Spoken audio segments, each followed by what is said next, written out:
आपण पाहत आहात जत मराठी न्यूज। जिल्हा परिषदेत महाविकास आघाडीचा क्लीन स्वीप सर्व विषय समिती सभापती बिनविरोध।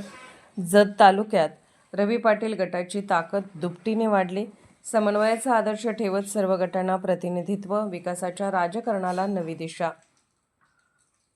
जिल्हा परिषद विषय समिती सभापतीच्या निवड प्रक्रियेत महाविकास आघाडीने दमदार कामगिरी करत सर्व पदे बिनविरोध जिंकत आपले ठोस राजकीय वर्चस्व पुन्हा एकदा सिद्ध केले।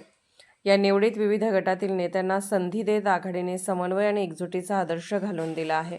आरोग्य व शिक्षण समितीच्या सभापतीपदी सावित्रीताई तमनगौडा रवी पाटील, राष्ट्रवादी काँग्रेस अजित पवार गट यांची बिनविरोध निवड झाली। त्यांच्या निवडीमुळे जत तालुक्यात रवी पाटील गटाची राजकीय ताकद अधिक बळकट झाल्याचे स्पष्ट झाले आहे। तसेच इतर महत्त्वाच्या समित्यांमध्येही बिनविरोध निवडी झाल्या असून कृषी व बांधकाम समिती पृथ्वीराज पाटील शिंदेसेना, समाज कल्याण समिती दादासाहेब कोळेकर राष्ट्रवादी शरद पवार गट, महिला व बालकल्याण समिती स्नेहल मोरे राष्ट्रवादी शरद पवार गट यांनी सभापती पदाची धुरा स्वीकारली आहे।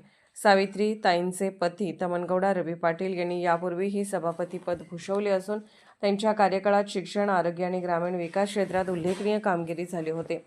त्यांचा जनसंपर्क, सर्वसामान्यांसाठी असलेली जवळीक आणि विकासाभिमुख दृष्टिकोन यामुळे या निवडीकडे विशेष लक्ष लागले होते। या निवडीमुळे जत तालुक्यातील आरोग्य सुविधा, शैक्षणिक गुणवत्ता आणि विविध विकास कामांना गती मिळण्यास वाढत्या प्रभावामुळे आगामी स्थानिक राजकारणात मोठे बदल घडण्याची शक्यता राजकीय वर्तुळात व्यक्त होत आहे। सर्वच पदाची बिनविरोध निवड झाल्याने जिल्हा परिषदेत समाधानाचे वातावरण निर्माण झाले असून महाविकास आघाडीतील एकजूट आणि सुसंवाद पुन्हा अधोरेखित झाला आहे। एकूणच या निवडीमुळे जत तालुक्याच्या राजकारणात नवा अध्याय सुरू झाला असून विकासाभिमुख नेतृत्वामुळे आगामी काळात सकारात्मक बदलाची अपेक्षा अधिक बळावली आहे।